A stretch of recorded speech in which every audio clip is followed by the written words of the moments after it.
Les amis, bienvenue sur ma chaîne Informatique Facile. Dans cette chaîne, je tiens à vous rappeler que je vais vous montrer comment utiliser l'informatique de la plus facile des méthodes qu'il soit, de la plus facile des manières qu'il soit. Je vais vous montrer toutes les méthodes les plus faciles en informatique. Aujourd'hui, nous allons quitter de Windows 8 à Windows 10. Je tiens à vous rappeler que pour quitter de Windows 7 à Windows 10 ou de Windows 8 à Windows 10, le préalable, c'est d'avoir au moins une RAM d'environ 3 Go de RAM. C'est beaucoup plus bien lorsque la RAM est très bien là, la machine travaille plus vite. Si elle est inférieure à 2 Go, à 3 Go de RAM, cela sera plus difficile à l'exécution des données. Commençons le travail. Je tiens à vous rappeler que nous aurons besoin d'une clé bootée. Ça, c'est une clé bootée.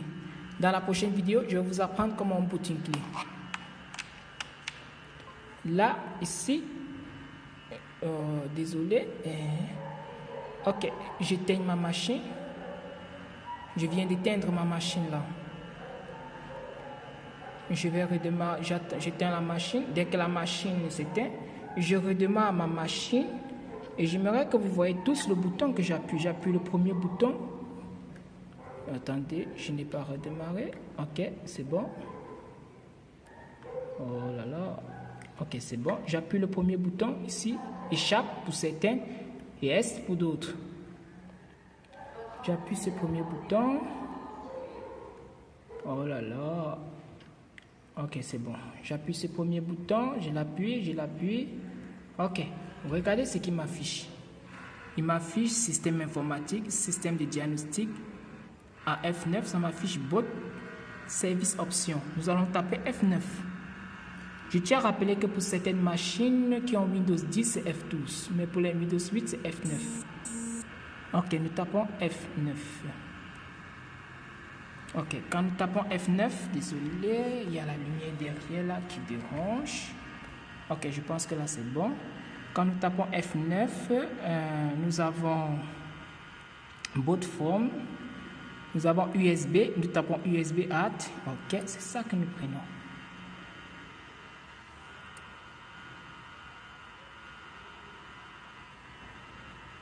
Ok, ça nous affiche cette fenêtre.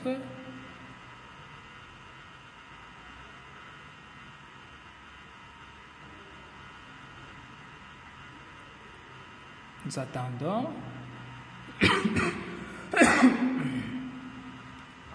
Désolé pour ma toux, je suis un peu étouffé. Nous attendons.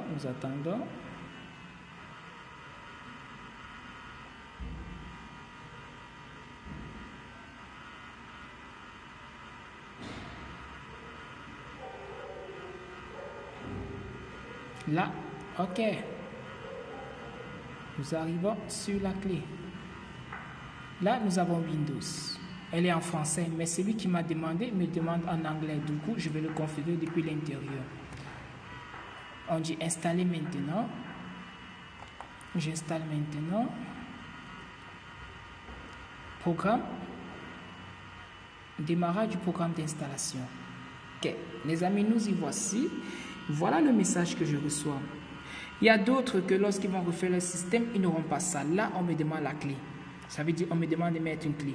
Si jamais je n'ai pas de clé Internet, vous n'avez qu'à cliquer ici. Je n'ai pas de clé Internet. Là, je n'ai pas de clé Internet. Cliquez. Je n'ai pas de clé Internet. On vous propose maintenant plusieurs types de Windows. Vous avez Windows Family, Windows Pro et d'autres Windows. Moi, je préfère travailler avec Windows Family. Mais à chacun son Windows. Hein. Vous décidez comme vous voulez. Moi, je vais travailler avec Windows Family, c'est tout. J'ai sélectionné Windows Family. Ok, maintenant nous arrivons là, j'accepte. Il faut accepter le contrat. Et là, je choisis la deuxième option. Lorsque j'ai choisi la deuxième option, on me montre les deux disques durs. Vous voyez, là j'ai le premier disque dur, là j'ai le deuxième disque dur. Déjà, je tiens à vous rappeler quelque chose. Si vous voulez appliquer la méthode dont je vous ai dit, comment formater son disque, comment refaire le système de son disque, de sa machine sans formater les données, il faut vous assurer d'avoir au moins 30 gigas libre sur votre disque principal, sur le disque en fait, au moins 30 gigas parce que le système prend environ 16, 17 à 18 gigas. Sinon, si vous avez moins, c'est impossible de refaire le système sans formater la machine. Donc, assurez-vous d'avoir au moins toujours 30 gigas de libre. Là, vous êtes sûr que vous n'allez jamais perdre vos données et vous allez refaire votre machine sans formater. Regardez, je ne vais pas appuyer sur formater, voilà formater et voilà supprimer. Je ne vais pas toucher sur formater, je vais dire continuer. Là, ça me dit si la partition choisie contient les fichiers d'une précédente installation de Windows, ces fichiers et dossiers sont placés dans un dossier nommé Windows OLD. Et on dit vous pouvez accéder à Windows OLD, mais vous ne pouvez pas utiliser cette version antérieure de Windows. Ok, j'ai dit j'accepte d'accéder. Là, les amis, l'installation a commencé. Et je vous trouve à la fin de l'installation parce que là, l'installation, ça se fait tout seul. Et c'est à la suite que les choses importantes commencent. Vous avez vu, j'ai continué et je n'ai rien formaté. Je vous trouve à la suite de l'installation pour vous montrer à quoi va ressembler notre Windows et comment extraire les fichiers à l'intérieur de l'ancien Windows. Et voici à la fin de l'arrivée de l'installation du système. Ça veut dire une fois que l'endroit où on s'est arrêté, le système que le téléchargement du système a eu lieu. Là, nous avons la préparation des périphériques. Nous avançons ensemble, comme je le dis tout le temps. Nous avançons ensemble.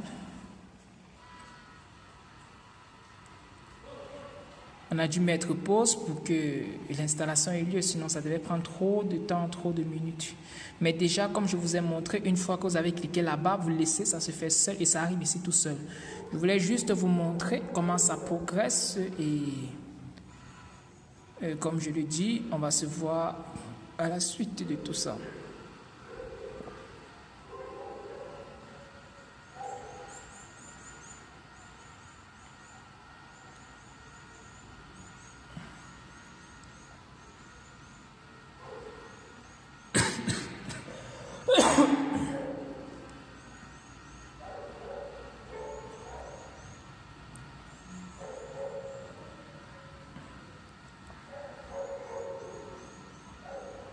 Là, ça met préparation du système. Nous allons attendre. Je tiens à vous rappeler que lorsque ça affiche préparation, ne soyez pas pressé. Vous laissez la machine, vous partez faire ce que vous avez à faire parce que la préparation prend du temps. Ça veut dire qu'il y aura des gens qui seront pressés et qui vont chercher à arrêter la machine, à vouloir redémarrer, ça ne sert à rien. Ça veut dire qu'on dit préparation du système, laissez le système se préparer. Allez faire autre chose. Ne vous dérangez pas. Quand ça va finir, le système va reprendre tout seul. Donc, vous laissez le système prendre en charge votre travail et dès qu'il aura fini, il vous préviendra que j'ai terminé et que je vais déjà passer à autre chose. Donc là, on dit préparation, vous laissez la préparation se faire. On se revoit tout de suite après la préparation.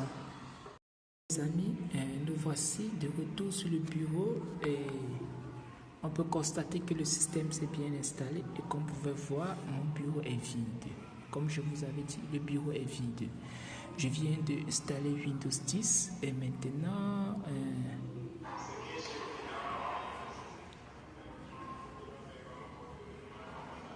allons dans le dossier, vous allez voir avec moi, ok.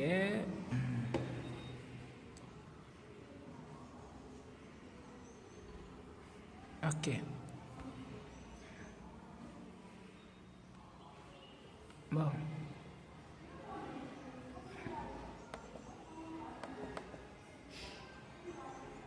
Je tape ce PC. Ok. Regardez avec moi s'il vous plaît. 48 gigas libre sur 931 et j'ai refait le système. Donc ça veut dire que tous mes documents sont dans la machine et rien n'a été formaté. Je vais vous le prouver. Vous allez voir, vous n'allez rien voir là. C'est vide. C'est vide. Vous allez voir. Allons dans Images. Et c'est vide. Allons dans Images. C'est vide aussi. C'est vide. Allons dans téléchargement, c'est vide. Allons dans documents et c'est vide. Vous allez voir, vous battez n'importe où, tout sera vide. Mais si vous constatez, regardez ici, vous allez voir 48 Go libres sur 931. Donc ça veut dire que tous mes fichiers sont dans la machine, mais vous n'allez jamais les trouver ça ici parce que ça c'est un autre système. Regardez maintenant ce constat. Je vous ai parlé d'un Windows OLD, le voici ici. Windows OLD. C'est ici que se trouvent tous les fichiers de l'ancien Windows. Donc ça veut dire que tous mes documents se trouvent à l'intérieur et ça c'est le nouveau Windows qui est ici au-dessus. Vous allez constater que vous avez toujours un seul Windows et voilà le second Windows qui sont installés. Dans la prochaine vidéo, je vais vous montrer comment extraire les fichiers de Windows OLD et comment effacer Windows OLD parce que c'est très difficile d'effacer un système de la machine et il y a une technique pour l'effacer. Donc je vais vous montrer comment tout extraire ces fichiers sans rien laisser et comment l'effacer de la machine. Ciao ciao les amis, j'espère que vous avez aimé la vidéo.